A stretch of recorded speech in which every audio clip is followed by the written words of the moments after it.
Happy New Year, folks. It's the first Cricket Unfiltered for 2022. I'm Manners. I'm live in my bed, in my lounge room in Sydney. I'm joined by Paul Dennett. Paul, Happy New Year. Happy New Year, Manners, and Happy New Year, listeners and viewers. Oh, it's a great new year. I'm very excited about switching focus to the subcontinent. Australia has lots of challenges in the Test match scene ahead. We've got a World Cup this year as well. And I'm really excited. I think Australia can do really well over the next 12 months and maybe tick a few unticked boxes in the subcontinent. Yeah, you're right. And we'll certainly get to see what this team's made of. I mean, it's one thing beating up the hapless Poms on home turf, but it's another thing touring overseas and competing in those conditions. So you're right. A lot to look forward to. Thanks to everybody that's watching live on YouTube. We're going to obviously put the audio out on our podcast feed. I've got a very cricket-heavy day today, Paul. I was out at the SCG for the press conferences and the two teams training session, and then I'm heading to the Big Bash a bit later on tonight. The Thunder are hosting the Strikers, and I'm keen to get a vibe of what the players are feeling about the Big Bash. So I guess let's start with the Test match, and then we'll move into the Big Bash. But a lot of challenges for the Big Bash to face. Yeah, the one bright spot is Ollie Davies is back. My hero. He played a nice little cameo the other night, I saw. So hopefully he can get some runs tonight. I think that if I was a Big Bash player, I'd be. I don't know. It depends on your individual circumstances, but I think a lot of them would probably think if they have to lock it down and play the rest of the season somewhere in like Melbourne, it wouldn't be the worst thing. Alrighty, well, let me give you my intel from snooping around the SCG today, Paul. Zach Crawley was asked, if restrictions were to become a bit tighter for the English cricket team, would he have a problem? He said no. He said, they're almost through the tour, 2 tests to go. Let's just get it done. Yeah. But, of course, some of the senior players might feel differently. I think that is the thing, though, that they can see the end in sight now. And it probably makes probably also there's a sense of that the restrictions wouldn't be so much as enforced on them, but some of them are probably going to naturally just restrict what they're going to do anyway. I mean, those who are health conscious and think, well, the odds are if I'm double vaxxed and boosted, I'll be fine if I get it. But still, do I really want to get it and risk getting long COVID or something happening to my family or whatever else? Or even just missing a test match, missing an SCG test. That's the key. That's simple. So I think that might be how they'd feel. But then again, you look ahead and there's so much cricket crowded into the schedule, and they don't want to be living like they have been in the last 18 months in perpetuity, of course. Yeah, and Nathan Lyon drove up from Melbourne, and Mitch Starc drove up as well, and they clearly did that because they didn't want to jeopardise catching COVID and missing the test. Interestingly, though, we saw a tester in full PPE heading into the Australian dressing room, and that was because there's some local players that live in Sydney that have been staying at home, so they have to get tested before coming back into the team environment. So that's quite interesting. Also, with the lineup for the test, so Mitch Marsh and Josh Inglis are coming to Sydney for the test match and the lead up, but Nick Maddinson is staying in Melbourne, but is still on standby. So I guess that means Mitch Marsh is probably next in line if someone goes down, and Inglis is obviously cover for Carey because they need someone to keep if Carey goes down, and then maybe Maddinson is the one after Marsh if someone tests positive. Yeah, and it does look like Khawaja is going to be back in, and I think we've said it a lot of times on this show that each time he's been dropped, he couldn't complain because he hasn't been dropped. I wouldn't say he's been ever dropped unfairly, but I think there's been times when they could have given him another go, and he's been out of the side maybe with a little bit more speed than others have been. So I certainly don't begrudge him getting another opportunity, and who knows, maybe with those tours of Asia coming up, he's had that wonderful century in Pakistan, in the UAE, and the last time we were there. Hasn't done so much before that, but he might figure in contention for that. Yeah, Jim Maxwell was saying about Nick Maddinson on Twitter that he's a good player of spin, and I've seen Maddinson destroy spinners in the Shield. But Yeah. my question is, can he do that in the subcontinent? Because it's very different conditions playing spin bowling over there. You know, obviously a lot more turn, the ball's slower. It's just very different to, you know, hitting spinners around in the Shield. It's the mindset as well that if he went over there and they had that Trevor Bayliss, Owen Morgan mindset of if you hit 2 consecutive fours and then you get stumped going for a third one, we're not going to criticize you. That's the way you play.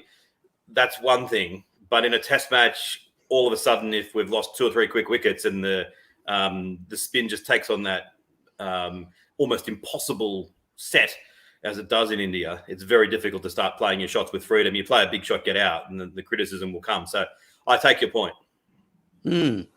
Anyway, so that's sort of a couple of things. Also, a lot of the press box have actually contracted COVID, unfortunately. So there's a lot of journalists going down in all parts of the broadcast, the media. So keep your phone on, Paul. You never know. We might be calling the first ball.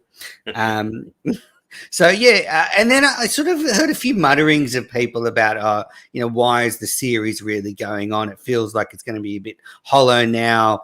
You know, we could have, you know, England don't have a coach. They're net bowlers today, so they had some net bowlers. One of them apparently tested positive for COVID, and therefore there was no net bowlers for English, so they were out in the middle just having throwdowns. So it's got a very strange vibe about it. But it's still the Ashes, and you know, Australian cricket needs the money from these 2 Test matches, the TV money. It hasn't reached anywhere near farcical stages yet. I mean, yes, the coach is not available. Some people might say that's to their advantage.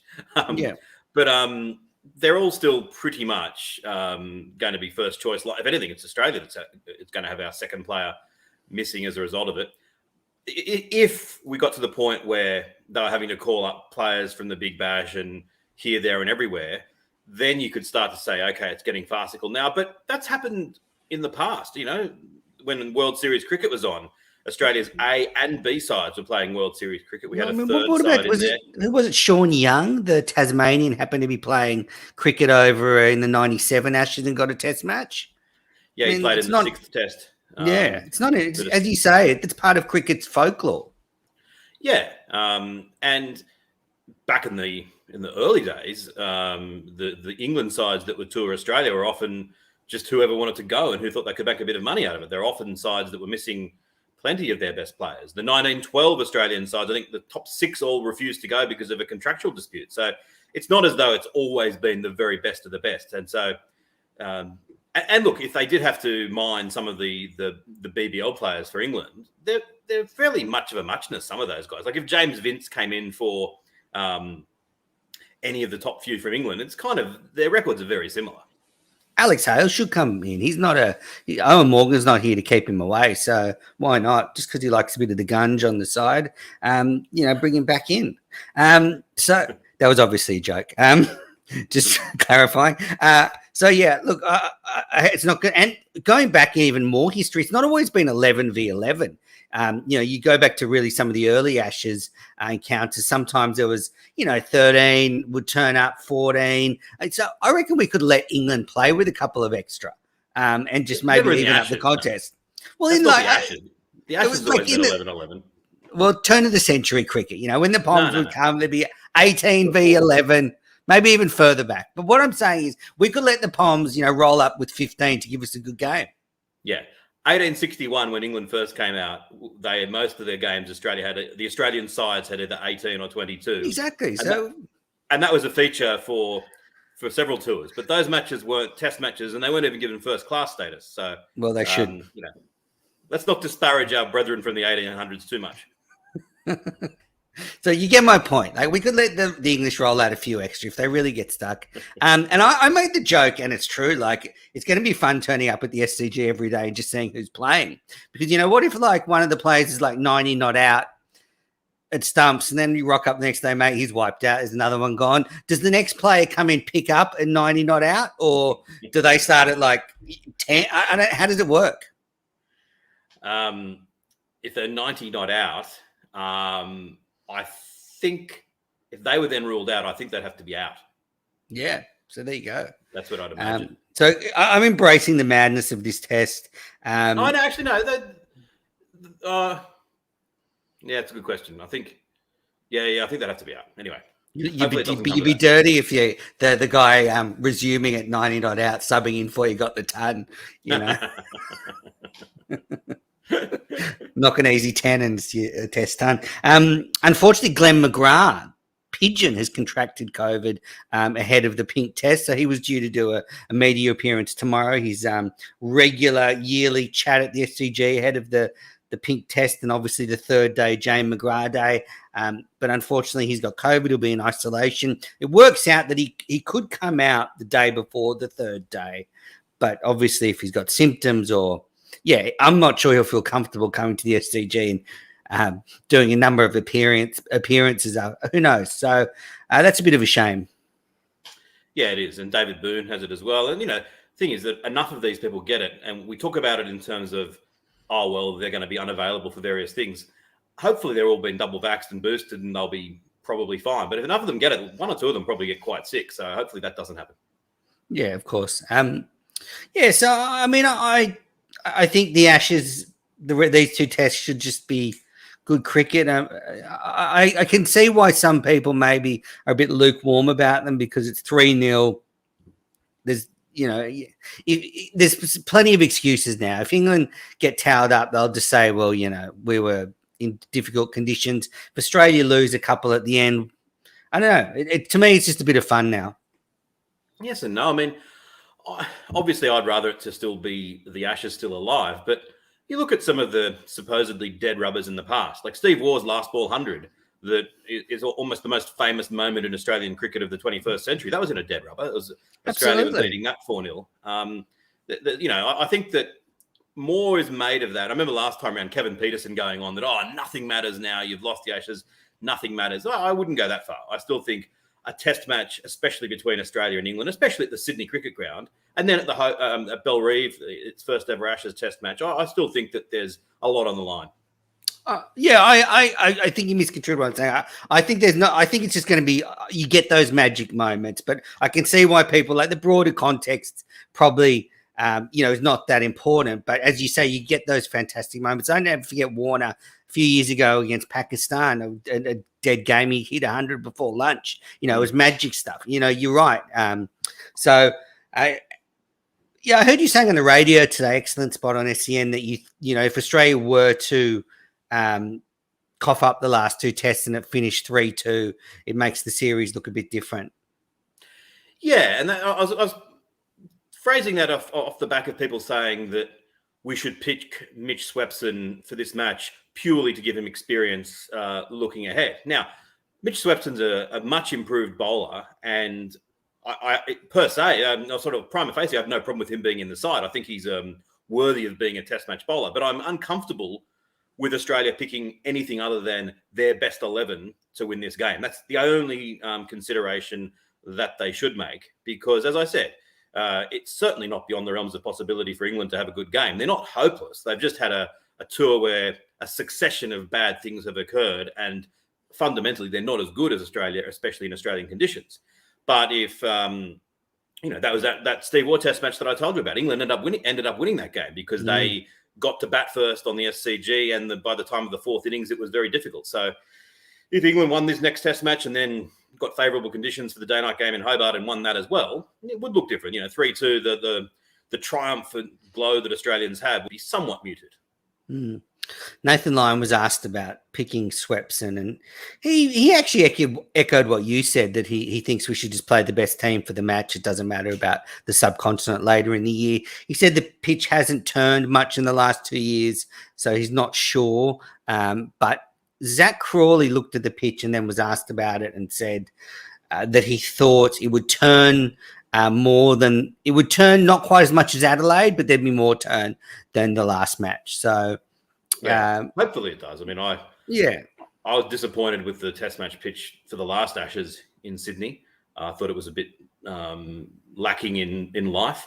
So hopefully this one has got something for the bowlers, and is not one of those ones where batsmen crawl along at 2.5 and over and do it fairly risk free, because that would be that would be especially disappointing. I always think that when Sydney gets it right, it's possibly the best spectacle in terms of bat versus ball in the country, but it hasn't been as great in recent years, although I think it's probably on the way up. Yeah. I would like to see Swepson play if conditions are conducive to spin, just because I think it'd be fun to see a leg spinner make his test debut at the SCG. And I remember Shane Warne making his debut there against India, will be almost 30 years ago next year. So, if conditions are conducive, I think they should take a punt this year. This year. 91 too.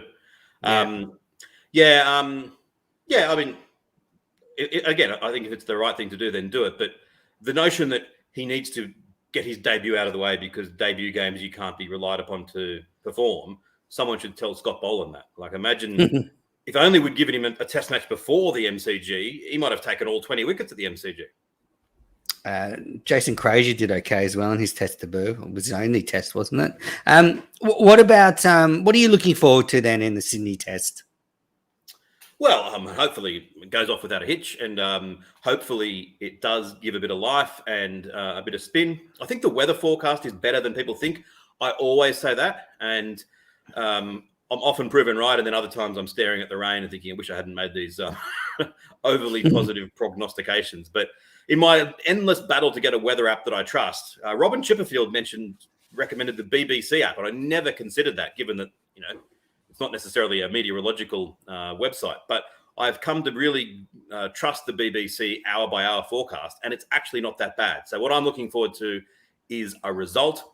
I'm especially looking forward to seeing, as I always do, Smith and Labuschagne bat, because whenever those two walk out with their current averages as they are in that almost rarefied air, it's exciting. And I really hope that both of them play with a little bit more aggression than they've shown in previous test matches, because I think that's the right way to go. Yeah, I echo those sentiments. I'm really looking forward to seeing Smith back. I think he's due for a big score. I'm also hoping Green and Carey are 6 and 7. Just maybe put on some runs. Green's looked a little bit rusty at the crease and been dismissed early. But I'd just like to see him settle in and play a substantial innings in this test match. And and one thing we haven't mentioned is I'd like Carey and Warner to just work out this issue where a couple of balls have just gone straight between them in this series. I think, that's a real relationship between the keeper and the first slip, and I don't think they've quite nailed that yet. So it hasn't cost us in this series, but I'd actually like to see them sort that out, because a couple of really glaring chances went through between them, I think, twice in this series. Yeah.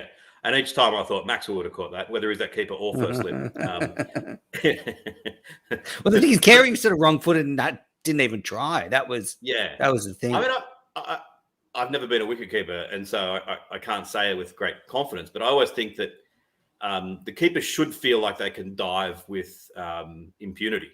And sometimes when they do dive and they end up dropping it, and you look back and they've taken it slightly to the right of first slip, if it's a right-handed batter, you think, maybe the first slip is standing far too close, but I think that Carey should just go for them.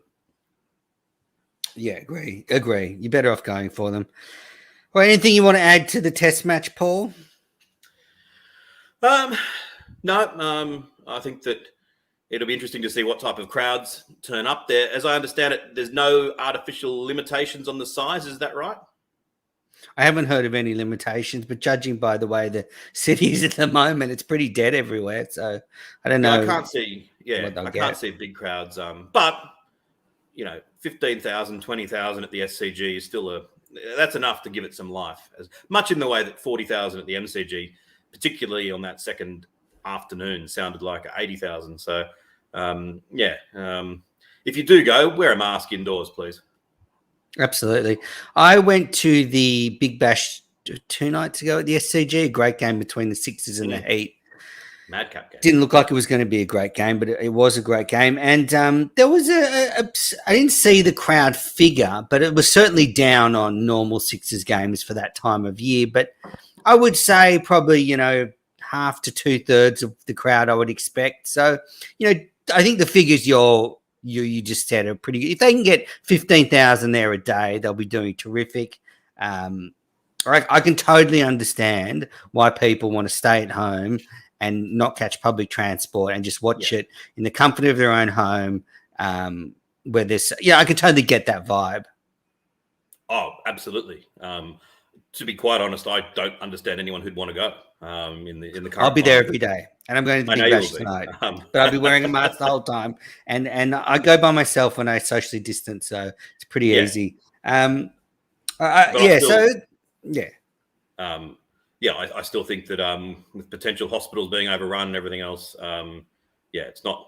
Having said that, if they do call me up and say, "Would you like to commentate?" I'll take the risk, but that'd be about the only thing. Either that, or if they get me to bat number 3, then I might go. God, if you're batting number 3, then we are in trouble. All righty, let's move on to the Big Bash. News today that a couple of Scorchers players have tested positive for COVID. That means 3 clubs now have been affected: the Stars, the Thunder, and the Scorchers. You have to think more will be affected. We'll get into the details of the latter, but I feel sorry for the Big Bash, Paul, because we've been saying for 2 years, they need to do a few things to improve it, but they've got so many challenges.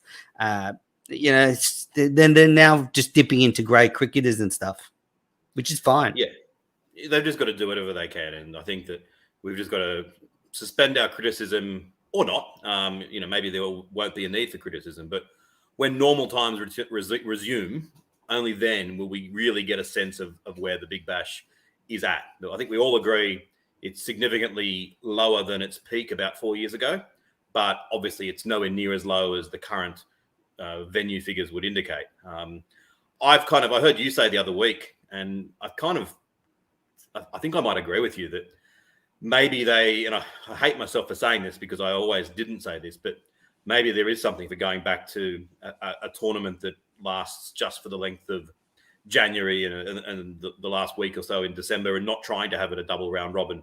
Going back to what absolutely worked and what got the crowds in. I'm starting to come around to that way of thinking, unfortunately. And look, I think there's a couple of things on that. Firstly, the WBBL is great as a 14-round competition. Everyone plays each other twice, but there's no other strong domestic female leagues apart from the new 100 comp. So they've got no competition, so they should play it that way. But since we did our Big Smash podcast, the international landscape has significantly changed. Not just COVID that obviously makes it even harder to get international players here, but you've got all these other T20, T10 tournaments that have popped up around the world and around the same time that have far bigger pockets and more, I guess, enticing for a lot of international players. So I don't think it's when we were pushing for a 14 one. I don't actually think we got it wrong, but I think they need to adapt now because it's clear that it's maybe just a few too many games per team. Yeah, and it's a crazy calendar where cricket in Australia really, if they had their way, they'd play every single game in January. And the season would start on Boxing Day and finish on the 1st of February, and that's just not sustainable. You can't do that. But I can see why that's what they're trying to do. But it would be incredible for Indians to contemplate having an IPL on and having none of their best players available, and yet that's what we do. Yeah, and that's the frustrating thing because what the competition needs is 15 or 20 world-class players, and we've got them, but they're in the whites preparing for an Ashes test. So that is frustrating. One thing though, you go. So one thing on that, I mean, if you could imagine if they could have a way where they, maybe if the Sydney Test match was the end of the international summer, at least until February, maybe they have a few white ball games then.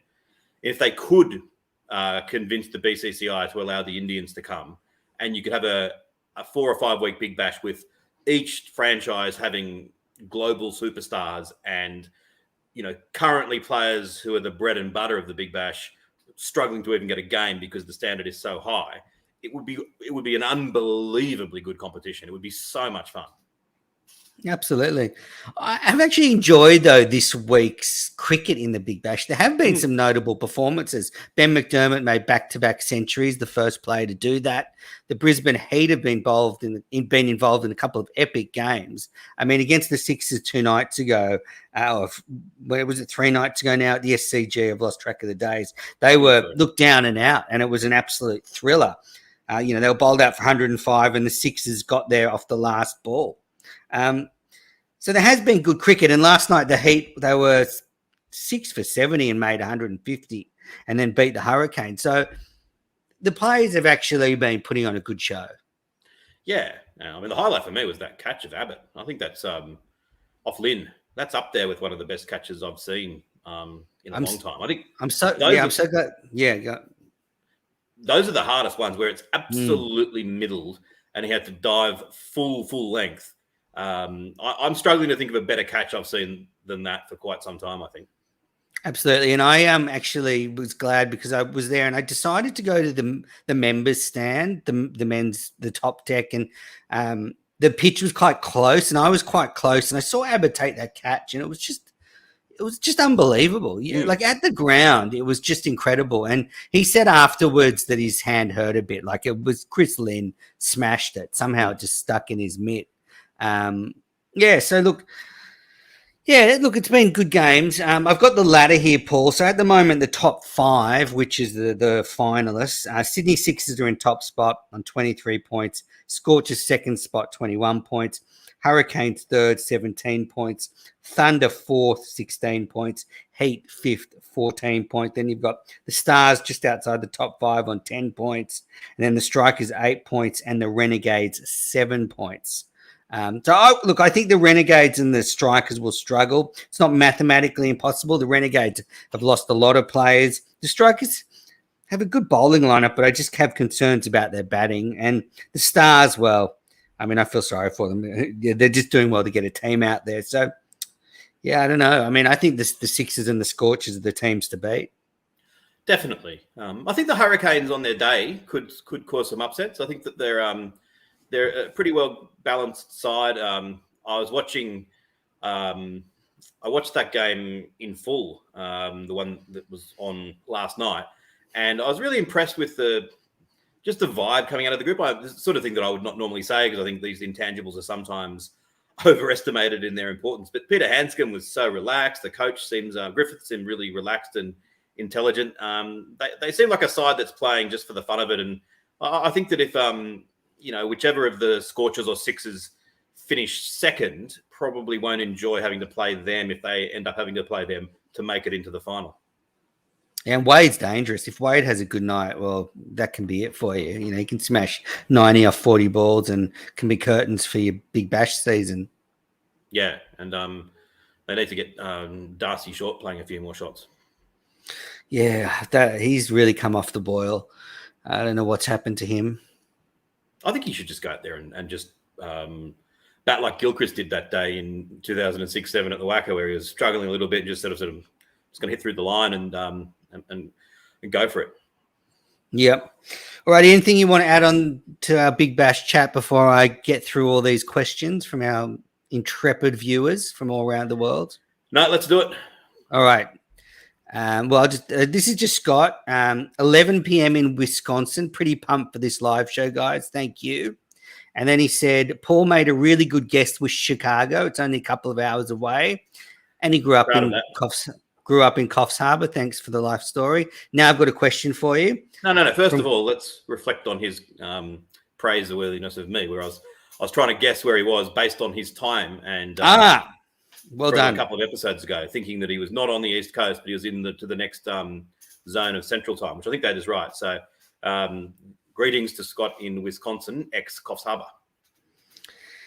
Now, Scott asked a question. Does Curtis Patterson deserve selection ahead of Maddinson? I don't think so. I think that Maddinson has had a very bumper last 3 years or so since he moved down to Victoria, and I think his figures really back that up. So I also just like his aggression, and I think that that's something that is underestimated, the significance of that. So Patterson's not too far away, but I think that Maddinson is deservedly ahead of him at the moment. Yeah, Patterson's been a real surprise in the Big Bash. He made a quick 50 while we've been recording. Actually, it's on in the background. So, and he's actually played a few really good knocks, and it's not his natural style. And I heard that he made a technical adjustment, that he's not holding his bat up anymore. He's kind of tapping it a bit more, and it's helping his rhythm. And it did feel for a couple of years there that Patterson was I guess, a little bit stodgy and didn't look quite flowing at the crease. Well, he's certainly got that back. He's a fine player. I would think we'll see him again in Test cricket. All right, you're up. From Brewer 74, chances of Sydney Test being called off. Will it go to day 4? Absolutely not. It will not get called off unless there is some crazy circumstance where, I don't know, all 20 English squad members get it. Even then, I still think they'll ring in replacements. There's enough Poms that live in Australia.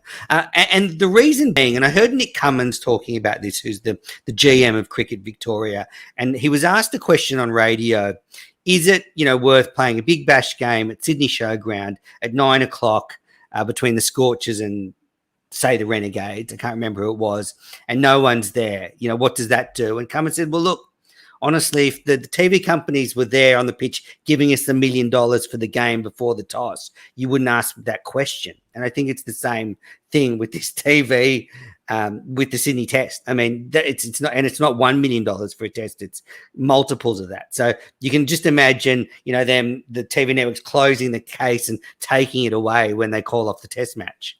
Yet that's exactly what happened in the final Test match of the India-England series not that long ago. I think the issue would be if they if the positive tests came midway through the match, because if suddenly, 3 or 4 players from either side tested positive during the match, then even though in theory you can bring in all these replacements, I think the feeling would soon be, wait a minute, is this getting farcical? Plus, the other players who have not yet tested positive have been sharing the same dressing room.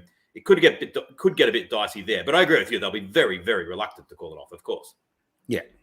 Will it go to day 4? As I said, I think that the rain might not be as prominent as people expected, but I still think that it probably will go to day 5. Is it my turn? I think it is. Brewer 74. Is Hazelwood confirmed or is Boland still in? Will the 2 spinners actually ever happen at the SCG again? Kind of dealt with the second part before.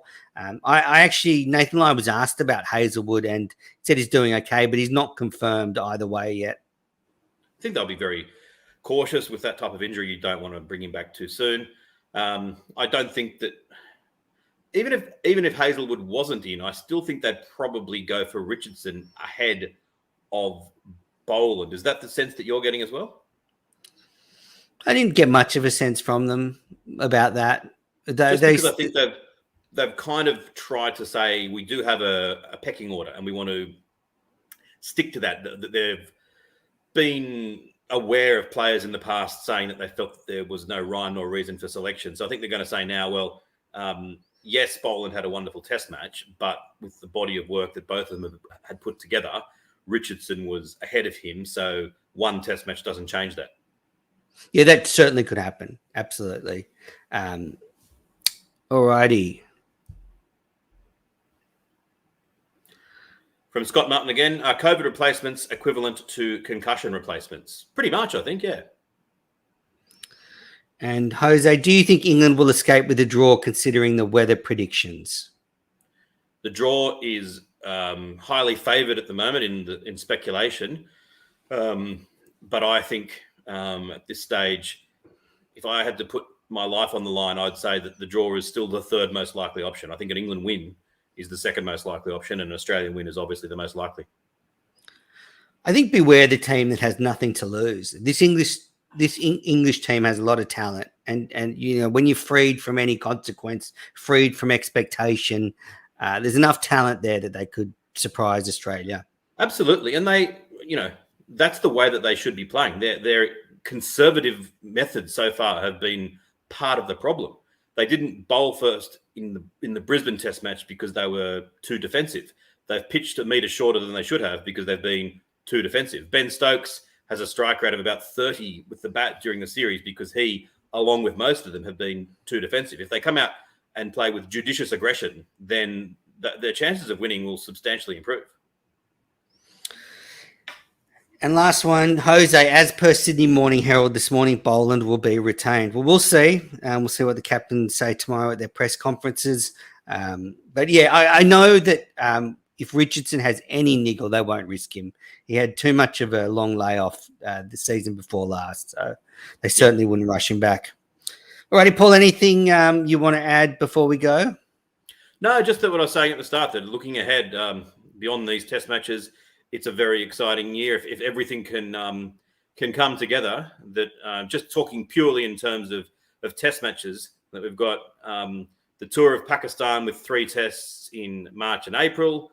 Then we've got the the 2 tests against Sri Lanka in June and July, one-off test against Afghanistan in September, and then 4 tests in India in September through November. So I think this time next year, we'll know a lot more about where this Australian side stands. I've been puzzled by a lot of the English commentators at great pains to say that this is not a great Australian side, and that, you know, that they've got a lot wrong with them and a lot of frailty and fragility. I agree it's not a great side, but I think it's a lot better than they are giving it credit for. And I wouldn't be surprised if Australia actually performed really well on those tours. So a little bit for the medium term, but I'm really excited about the prospects there.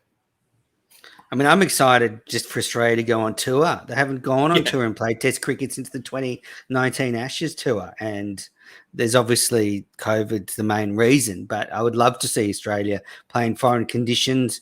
And I think, you know, green adds a lot.